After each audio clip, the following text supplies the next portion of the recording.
Nous avons découvert que beaucoup d'enfants de Dieu se plaignent dans l'église parce que rien ne marche malgré tant d'années passées dans la présence de Dieu. Beaucoup se plaignent et disent, pourquoi Dieu ne me bénit-il pas? Cette sœur est venue depuis 2 mois seulement, elle a déjà trouvé son mari. Pourquoi moi depuis 15 ans, depuis 10 ans, ma vie ne change pas? Bien-aimés, nous avons découvert que la vie des uns et des autres ne change pas parce que leur cœur n'a pas changé.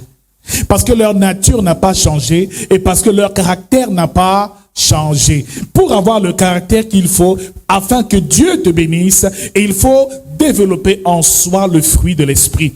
Qu'est-ce que c'est que le fruit de l'esprit? C'est le caractère de Dieu. C'est la nature de Dieu.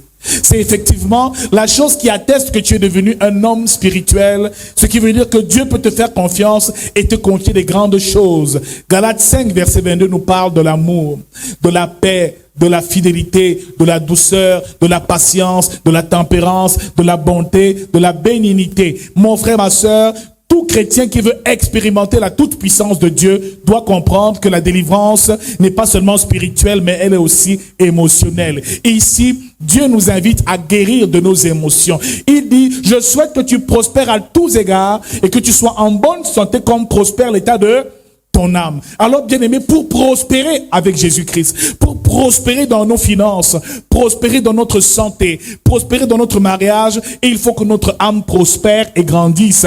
Et pour que ton âme grandisse, il faut que ton homme intérieur se développe.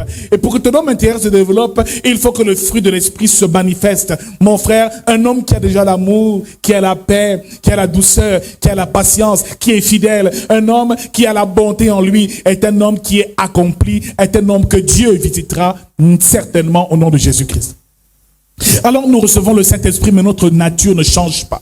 Nous avons toujours en nous de la haine envers l'autre. Nous avons toujours en nous de la tristesse. Nous avons toujours en nous de l'amertume. Nous avons toujours en nous des infidélités multiples. Mon frère, ma sœur, aussi longtemps que tu n'auras pas produit en toi, le Saint-Esprit n'aura produit en toi le fruit de l'Esprit, malheureusement, ta vie risque de rester au même point, parce que si Dieu te bénit et que tu n'as pas la tempérance, tu risques de détruire et de gâcher la bénédiction que Dieu mettra entre tes mains. Si tu te donnes un grand poste de responsabilité et que ton cœur est encore rempli de colère, tu vas toujours terroriser les gens et tu seras une occasion de chute pour plusieurs. S'il te donne une grande responsabilité, te donne beaucoup d'argent, un poste élevé, et que dans ton cœur tu n'as pas de bonté, au contraire tu as de la méchanceté, tu vas écraser les autres. Le problème c'est que nos cœurs ne changent pas et notre caractère ne change pas. Aussi longtemps que ton caractère sera le même, malheureusement tu n'atteindras pas un certain palier avec le Seigneur. Bien-aimés dans le Seigneur, nous devons donc produire du fruit. Dis avec moi le fruit de l'esprit. Tu as reçu des dons spirituels. Tu parles en langue, tu prophétises, mais est-ce que ton caractère a changé? Est-ce qu'à présent tu as la nature de Dieu? Dieu est amour, dis-le à quelqu'un, Dieu est amour. Dieu est paix. Dieu est patience. Alléluia. Alors si en toi tu n'as aucune patience, tu veux vite obtenir les choses, mon frère, tu vas souffrir à l'église parce que tu seras permanemment frustré, parce que ta patience sera éprouvée. Il te fera attendre pour que tu obtiennes la patience. Si tu n'as pas d'amour, tu seras souvent confronté à la haine des autres.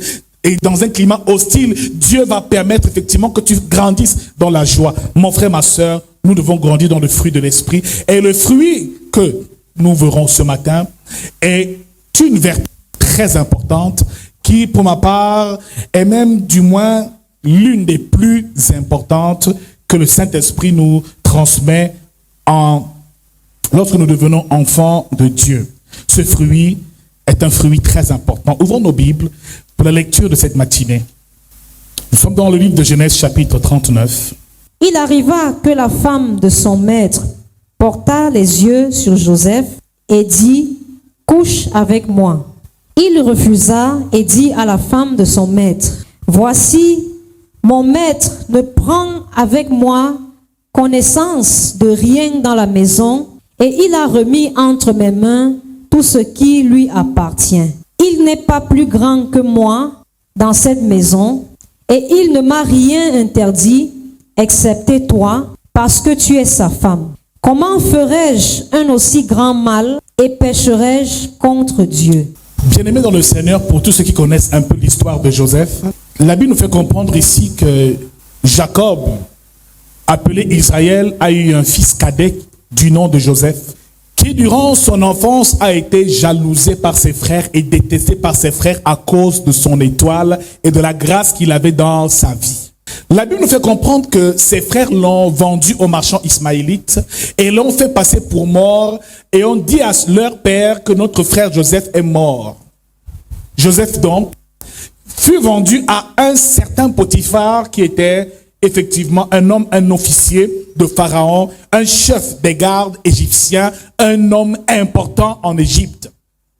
La Bible nous fait comprendre ici dans ce récit que Joseph était un homme qui avait reçu la grâce de Dieu. Mon frère, l'arrivée de Joseph dans la maison de Potiphar a changé la vie de Potiphar. Je déclare que ton arrivée dans la vie de certaines personnes changeront leur vie au nom de Jésus-Christ. Tout ce que Joseph effectuait dans la maison de Potiphar réussissait et la maison de Potiphar lui-même était prospère. Dans ses champs, son bétail, tout ce qu'il accomplissait était parfait dans la maison de Potiphar. La Bible déclare que l'Éternel fut avec Joseph. Mon frère, ma soeur, quand tu es enfant de Dieu, il faut qu'une chose te caractérise, c'est la prospérité. Il faut que tout ce que tu touches, mon frère, ma soeur, soit béni. Car Dieu doit bénir le travail de tes mains. Le signe de l'alliance avec l'Éternel est aussi un signe de prospérité et de faveur. Bien-aimé dans le Seigneur, Joseph trouva grâce aux yeux de son maître.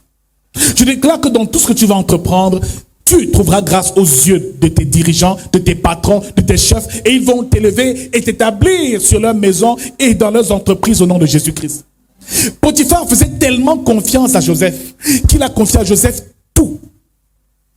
Potiphar se satisfait seulement de manger. La nourriture suffisait à Potiphar. Il a tout confié à Joseph parce que entre les mains de Joseph, tout marchait parfaitement. Mon frère, que la gloire de l'Éternel se manifeste dans ta vie au nom de Jésus. Mon frère, c'est comme si tu entres dans une entreprise, le patron, à cause de ton bon comportement et du travail excellent que tu accomplis, te confie la gestion de toute l'entreprise.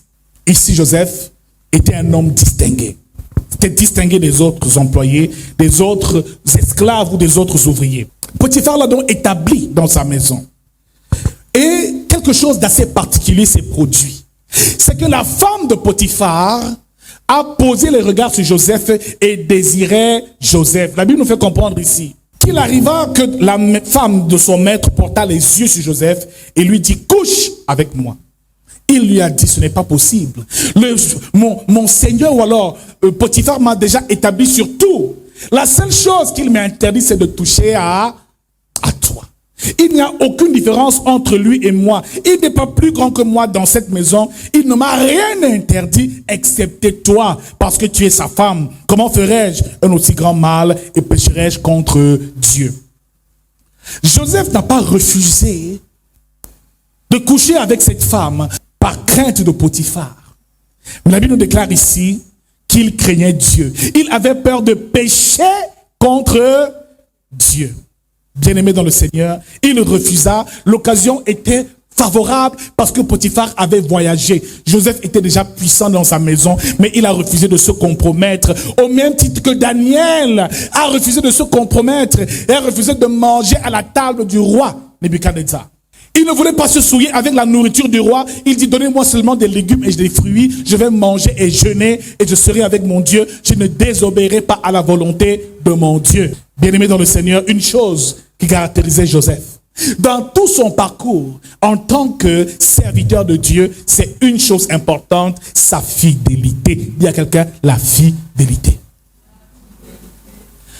Bien-aimé, c'est grâce à cette fidélité que Potiphar a confié la gestion de toute sa maison à Joseph parce qu'il reconnaissait en Joseph une qualité essentielle qu'on appelle la fidélité. Il était d'abord fidèle à son Dieu. Il craignait Dieu. Il était dévoué à son Seigneur. Et c'est pour cela qu'il refusait de pécher. Mon frère, il y a des choses que tu ne vas pas faire. Paie ton mari ou ta femme parce que tu as peur d'elle, mais d'abord parce que tu crains Dieu. Bien-aimé dans le Seigneur, il marchait dans la crainte de Dieu. C'était un serviteur fidèle. Dis avec moi la fidélité. Un peu plus loin, la Bible déclare que cette femme l'a accusé injustement. Et malgré tout, il a continué à marcher dans cette fidélité. Fidèle envers Dieu et fidèle envers son maître, celui qui l'employait. Mon frère, en prison, Joseph est devenu le responsable des prisonniers parce qu'il trouva grâce aussi aux yeux de l'intendant et du chef de la prison.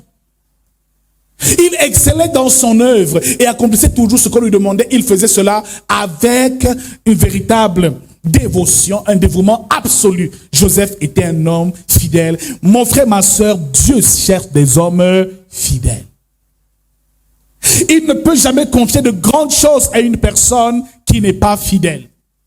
Il ne peut pas faire confiance à un chrétien qui n'a pas encore reçu la fidélité. Parce que celui qui n'est pas fidèle peut détruire ou peut abandonner la mission et la direction que Dieu lui donne. Mon frère, ma sœur, beaucoup demandent des grandes choses à Dieu. Seigneur, bénis-moi avec le mariage, bénis-moi avec un bon travail, donne-moi la santé. Mais lorsqu'ils obtiennent la santé, ce sont encore les mêmes qui se détournent du Seigneur. L'homme a un cœur tortueux et est de nature infidèle, mais Dieu est toujours fidèle. Dis-le à quelqu'un, Dieu est toujours fidèle. La fidélité est ce qui le caractérise. La fidélité est une nature véritablement de Dieu. Il est fidèle dans tout ce qu'il a créé. En tout ce qu'il a créé, on ressent sa fidélité. Mon frère, tout ce qu'il a accompli, il a accompli fidèlement pour que l'homme puisse être heureux sur terre. Mon frère, il est fidèle dans ses bontés. Dieu est bon. Et la Bible déclare, ses compassions ne sont pas à leur terme. Ses bontés ne sont pas épuisées. Elles se renouvellent chaque matin. Oh Dieu, que tu es fidèle. Mon frère, même dans les bontés, Dieu est fidèle. Même dans les bénédictions, il est fidèle. Il est fidèle à la parole qui sort de sa bouche. Il est fidèle à son alliance. Toute alliance qu'il a établie avec Abraham, Isaac et Jacob, c'était des alliances certaines. Il a fait alliance avec David et il a dit que ton fils, ta descendance sera sur le trône d'Israël jusqu'à Jésus. Mon frère, Dieu est fidèle. Pour tout ce que nous lui demandons, il est fidèle. Lorsque nous nous approchons de lui, il est fidèle. La fidélité, c'est sa nature. C'est la nature véritable de Dieu. Dis à quelqu'un, Dieu est fidèle. Hébreux 10, verset 23 nous dit, car celui qui fait la promesse est fidèle. Lorsqu'il te promet une chose, il te la donne. Souviens-toi de ce que l'Éternel a déjà accompli dans ta vie. Je ne sais pas, peut-être tu étais malade, aujourd'hui tu es guéri. Peut-être tu avais des problèmes financiers, aujourd'hui Dieu a rétabli tes finances. Peut-être que tu vivais dans le péché et aujourd'hui le Seigneur t'a délivré. Dieu est fidèle et quand il est fidèle, il faut aussi que nous puissions l'honorer avec notre fidélité parce qu'il ne change pas. Il t'aime toujours avec la même intensité. Il n'y a pas un jour où Dieu t'aime et un jour où Dieu ne t'aime pas. Il t'aime pareil. Mais notre problème, c'est que nous n'arrivons pas à aimer avec la même intensité. Un jour, on aime profondément Dieu. Un autre jour, on l'aime un peu moins. Quand on est béni, on pense à Dieu. Quand on ne l'est pas, malheureusement, on se détourne de Dieu. Mon frère, notre problème, c'est le manque de constance dans notre amour, dans notre engagement avec Dieu et dans notre engagement face à nos responsabilités, à ce que nous devons accomplir à notre tour auprès de notre Créateur. Mon frère, ma sœur, Dieu reste et demeure fidèle. Fidèle dans ses promesses, fidèle dans son alliance, fidèle dans son amour. Et chaque jour, il te renouvelle cette fidélité et cet amour, le souffle de vie que tu reçois gratuitement. Chaque matin, tu te réveilles par sa grâce. Dis à quelqu'un, Dieu est fidèle. Dis à quelqu'un, Dieu est bon. Même si tu penses qu'il t'a rejeté, sache une chose, c'est qu'il est bon et il est fidèle envers ses enfants.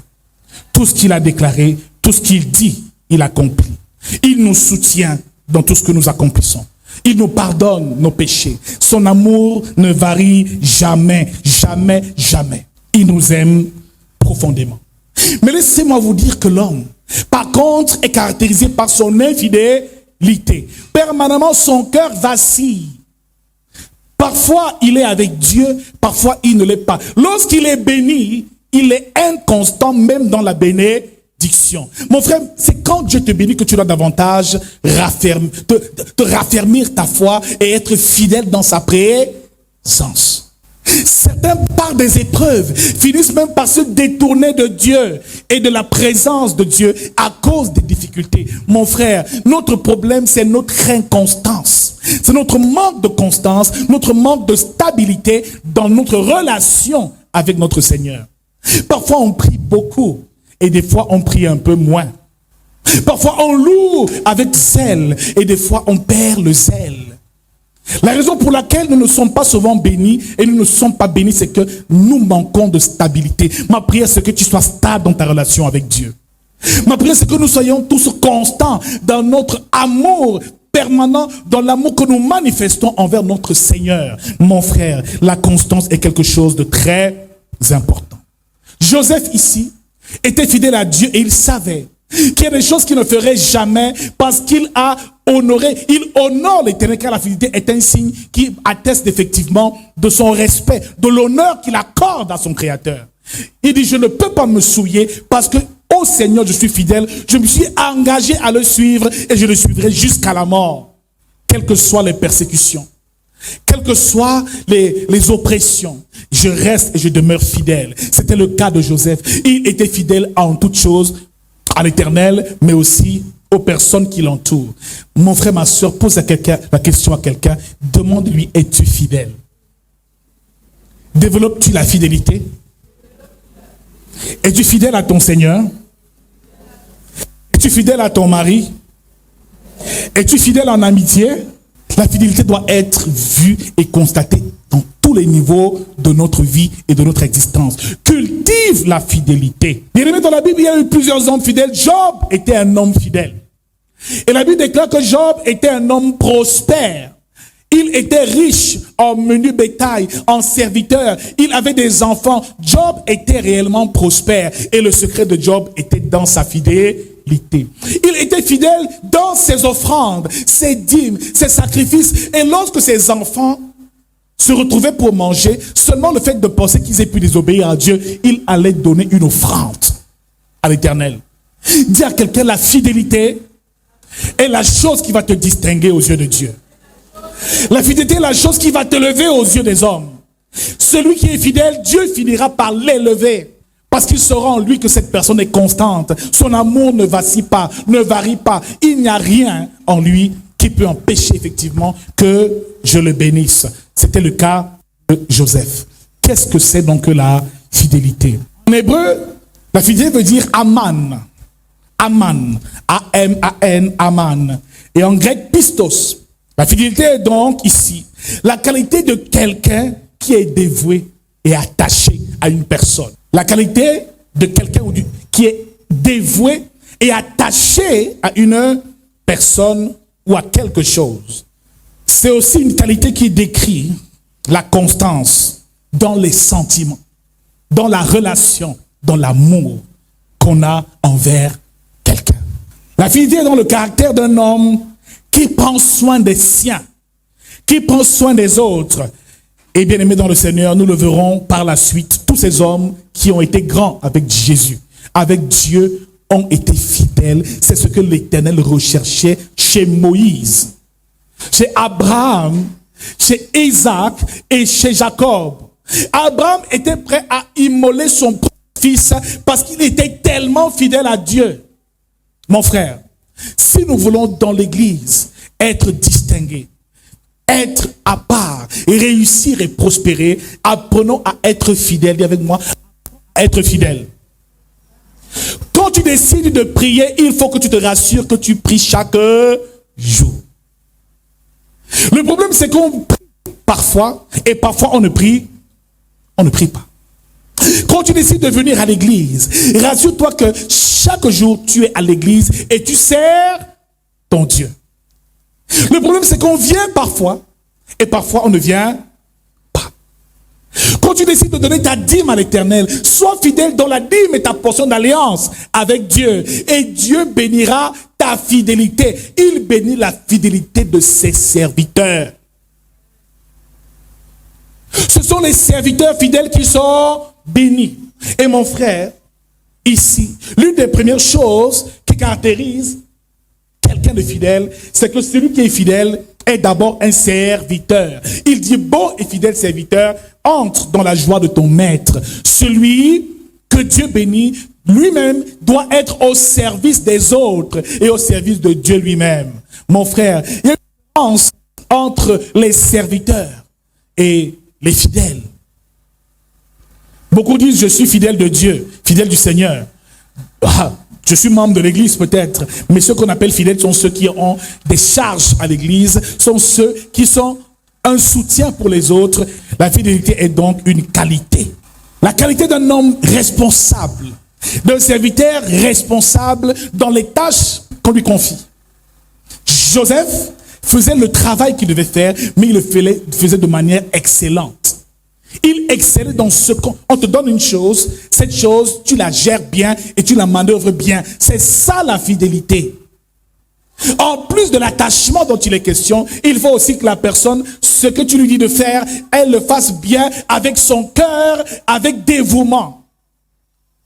C'est pas le fait de chanter à la chorale ou le fait d'être au piano de l'église qui fait de toi quelqu'un de fidèle. Tu peux être là tous les jours sans que ton cœur n'y soit. Être fidèle, ça veut dire servir Dieu avec son cœur, accomplir sa tâche avec dévouement, avec un cœur sincère, avec amour. C'est désirer le faire du plus profond de son cœur. Mon frère, ma soeur, que Dieu nous bénisse et fasse que nous soyons des hommes et des femmes fidèles. Comme Abraham l'a été, comme Isaac l'a été, comme Jacob l'a été. Isaac, chez Laban, son oncle, a été fidèle. Il travaillait pendant 7 ans. Il a ajouté 7 ans de plus pour avoir Rachel. La Bible fait comprendre que lui aussi était fidèle. Tout ce que tu liras dans la Bible, tous les hommes qui ont influencé le monde et l'histoire de la Bible ont été caractérisés par une chose, la fidélité. Maintenant, quelles sont les caractéristiques d'un homme fidèle? La première caractéristique, dis avec moi, c'est la constance. Il est constant. Il n'est pas là de temps en temps, mais il est toujours là. Et le fait d'être toujours là fait qu'il ne perdra pas sa bénédiction. Parce que le jour où Dieu va te visiter, peut-être tu peux être absent. Le fait d'être constant rassure le Seigneur de ta fidélité. Ce qui veut dire qu'à chaque fois qu'il te cherche, il te trouve. Un chrétien qui est constant dans sa marche avec Dieu, même s'il y a des épreuves, des tentations, il reste fidèle à son poste. Il sert Dieu avec la même énergie, la même intensité. Il ne se décourage pas, il est constant. La deuxième caractéristique, c'est la loyauté. Il est loyal. Voyez-vous, quand Pierre a régné le Seigneur, après que le coq ait chanté 3 fois, il a démontré ici devant une servante de rien du tout qu'il n'était pas fidèle à son maître. Elle lui dit, n'es-tu pas l'un de ceux qui marchaient avec ce Jésus? Il a dit, je ne le connais. Judas a fait la même chose. Mon frère, une personne qui n'est pas loyale envers Dieu et envers le prochain n'est pas considérée comme fidèle. Une autre caractéristique de la fidélité, c'est la loyauté. Troisièmement, l'attachement. Celui qui t'est fidèle reste et demeure attaché à toi comme Ruth est restée attachée à Naomi, sa belle-mère.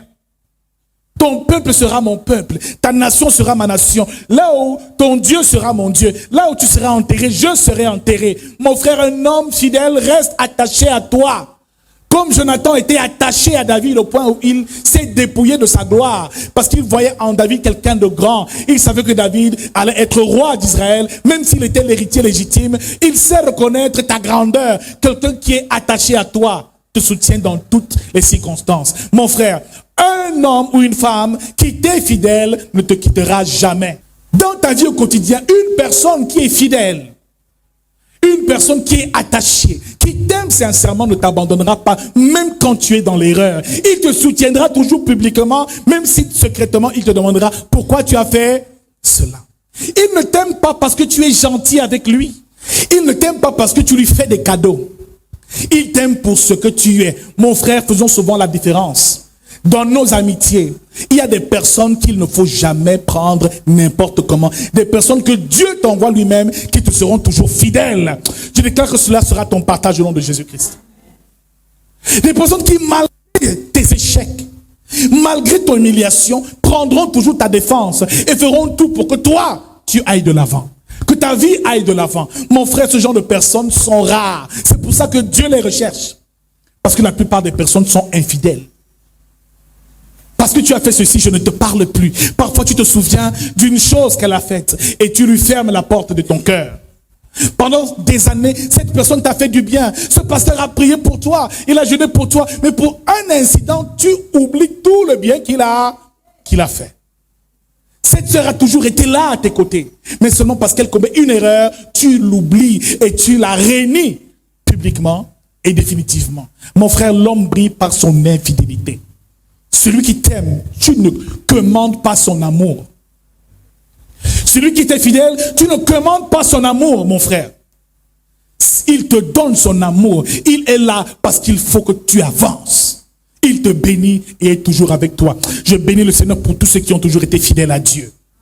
Je bénis le Seigneur pour tous ceux qui m'ont à moi-même été toujours fidèles. Ça n'a pas été facile. Hein?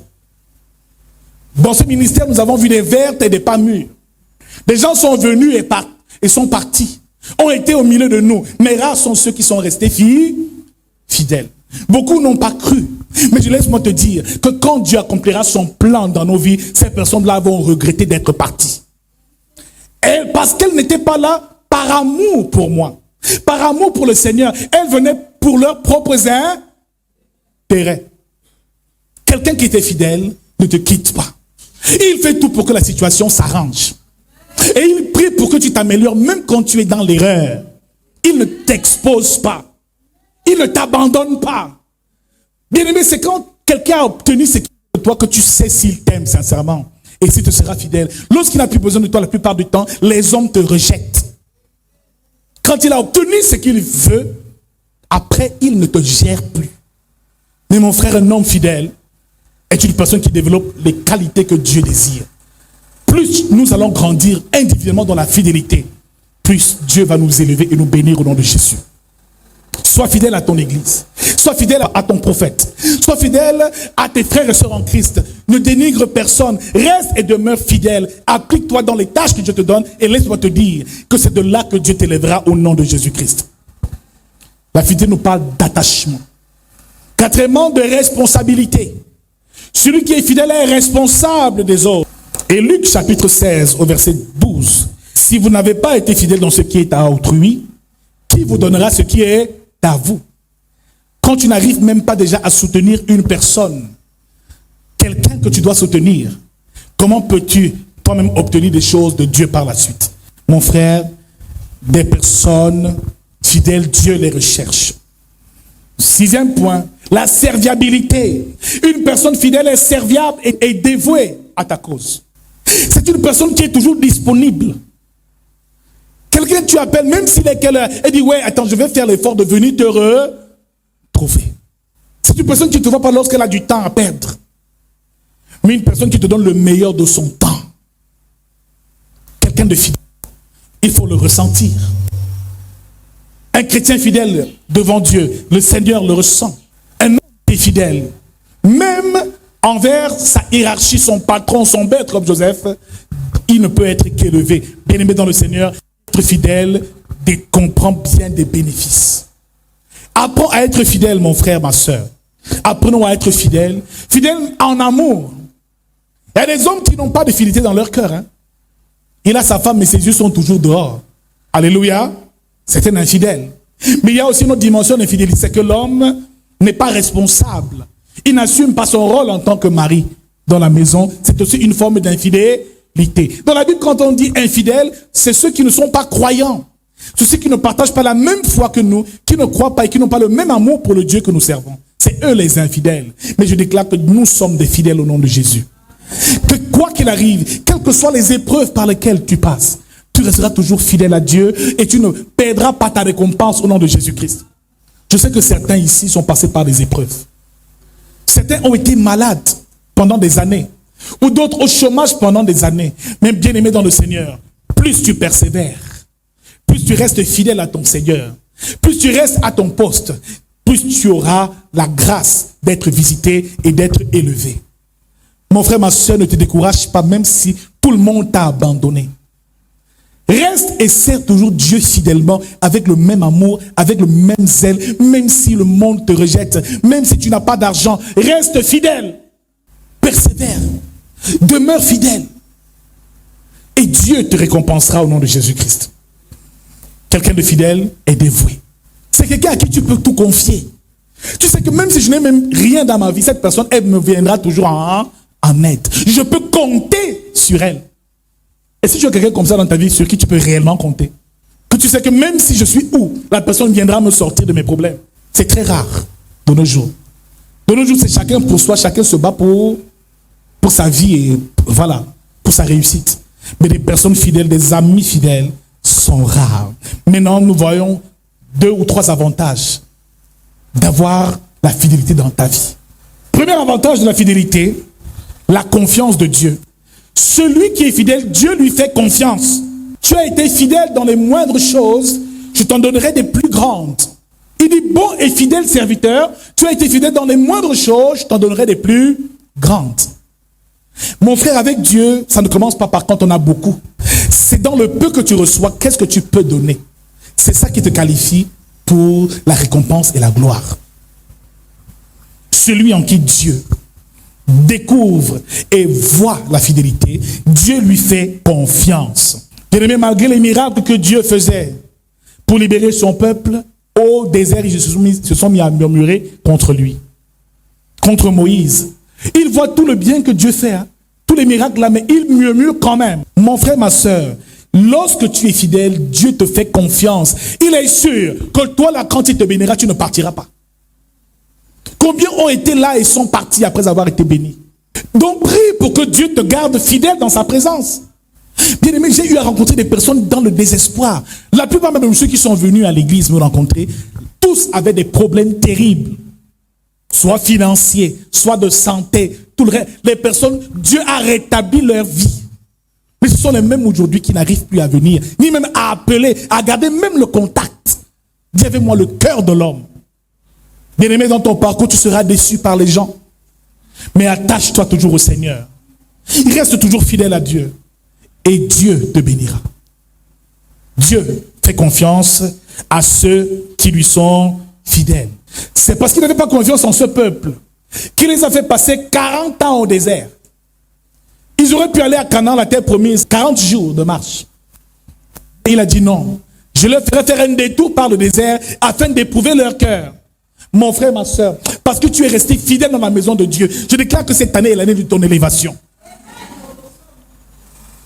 Parce que tu as été là dans les bons comme dans les mauvais moments, je déclare que Dieu t'élèvera au nom de Jésus-Christ. Parce que même quand tout le monde nous avait abandonnés, tu es resté là, fidèle à ton poste, Dieu te visitera. Tu es condamné à être béni. Dieu te visitera. Deuxième avantage de la fidélité, la bénédiction de Dieu. Proverbe 28 au verset 20 nous dit, un homme fidèle est comblé de bénédictions. Si tu veux les bénédictions de l'Éternel, sois fidèle. Ne le sers pas un jour, mais sers-le toujours. Si tu veux qu'un homme te bénisse, ne le sers pas un jour, sers-le toujours. Demeure fidèle. Même si Dieu t'élève, n'oublie pas ceux qui t'ont aidé à être ce que tu es devenu. N'oublie pas ceux qui ont souffert pour que tu sois celui que tu es. Il y a des enfants qui ont reçu beaucoup de leurs parents, mais qui, lorsque les parents sont vieux, les délaissent. C'est une grande malédiction. Le parent a souffert pour toi. Le parent a souffert pour toi, mon frère. Pour que tu aies du pain à manger tous les jours. Pour que tu ailles à l'école, mais maintenant tu as de l'argent, tu es marié, maman est devenue une sorcière. Papa est devenu un sorcier. Bien-aimés dans le Seigneur, les infidèles vont souffrir et seront maudits. Souviens-toi de toutes ces personnes-là qui t'ont aidé, qui ont prié pour toi, qui ont pris des coups pour toi. Tu es avec un homme de Dieu, il te prêche la parole. Tu n'es de nouveau entre ses mains. Il t'amène aux eaux de baptême. Il prie pour toi, il gêne pour toi. Tu évolues. À un moment, tu es devenu trop grand. Tu dis, foutez-moi la paix. Tu rencontres une femme qui fait de toi l'homme que tu es devenu. À un moment, tu es trop grand. Tu commences à lui faire des misères. Mon frère, ces personnes qui sont infidèles recevront leur récompense au nom de Jésus. Tu déclares que quelqu'un reçoive quelque chose de spécial ce matin. Que cette fidélité nous soit accordée. Et qu'à partir de ce jour, tous ceux qui depuis des années servent Dieu et n'ont rien reçu, je déclare que la saison a commencé. La bonne saison pour nous a commencé. La bonne saison pour toi a commencé. Ta vie ne sera plus pareille. Notre vie ne sera plus pareille. Si tu es resté fidèle. Si tu viens par amour pour Dieu. Ou si tu viens par amour pour toi-même. Fais le bon choix. Amen. Alléluia. Tu ne peux pas venir à l'église et ne pas vouloir que l'église avance. Ne contribuer en rien. Ni ta présence, ni le service, rien du tout. Une personne qui est à l'église et qui ne fait rien est une personne qui n'est pas fidèle. L'église est une armée. Tu ne peux pas être dans une armée, tout le monde est en guerre. Chacun se bat pour que le royaume grandisse, mais toi tu ne fais absolument rien. Participe. À ce moment, Dieu t'appellera bon et fidèle serviteur. Si tu veux les bénédictions, développe la fidélité. Ne prie pas un jour, mais prie toujours. Parce que c'est dans la constance que Dieu voit, effectivement, se rassure de l'état de ton cœur. Troisième avantage de la fidélité, l'élévation de Dieu. Tous ceux qui ont été fidèles dans la Bible, Dieu les a élevés. Jésus lui-même a été fidèle. Il est venu accomplir la mission que Dieu voulait qu'il accomplisse, que son Père voulait qu'il accomplisse. Il a été fidèle jusqu'au bout, dans sa promesse et dans son sacrifice. C'est pour ça que Dieu l'a souverainement élevé. Joseph a été fidèle, c'est pour ça qu'il a été élevé. Je suis sûr que devant Pharaon, quand Pharaon a demandé, amenez-moi cet homme, avant de l'établir gouverneur d'Égypte, c'est sûr que Potiphar a dit que je connais cet homme, c'est un homme qui est intègre, il est fidèle. Alléluia. Je suis sûr que Pharaon a dit que je le connais. En prison, le chef de la prison a dit, c'est sûr, lui là, c'est un homme confie ta maison, il va bien gérer, il gérera bien l'Égypte. Parce que tu as été fidèle dans les petites choses, tu as bien géré ta maison, Dieu te donnera une entreprise. Il a bien géré la maison de Potiphar, il a bien géré la prison, il gérera bien l'Égypte. Applique-toi un peu, mon frère. Un homme fidèle s'applique dans ce qu'on lui donne. Et on lui demande de faire. Il ne fait pas comme ça avec des involtures. Tu ne seras jamais béni comme ça. Dieu élève ceux qui lui sont fidèles. Pharaon a donc élevé Joseph. Il lui a donné les attributs. Bien aimé, entre Pharaon et lui, il n'y avait pas de différence. Joseph était puissant en Égypte.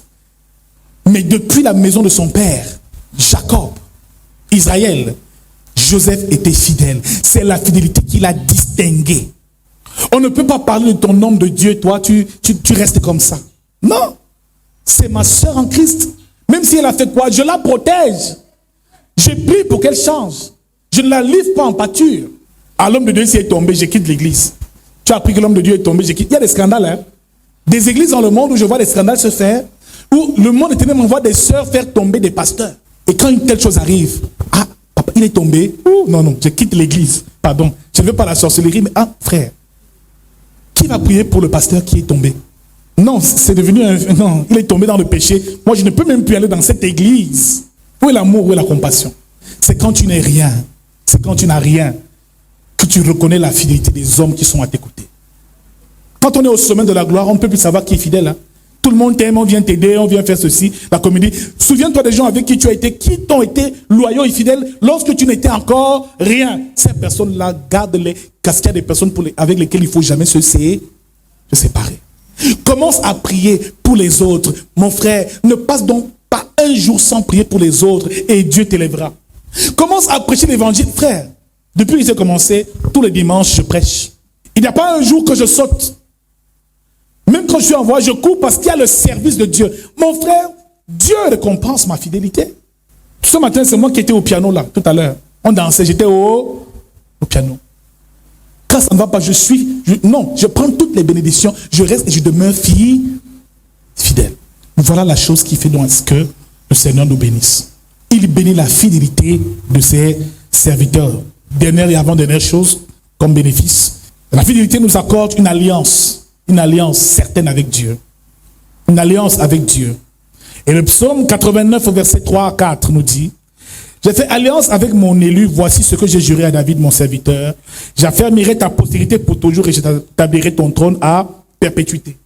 Donc celui qui est fidèle à Dieu, tout de suite, Dieu contracte une alliance avec lui. Dieu établit une alliance avec lui. Un homme fidèle était un homme d'alliance.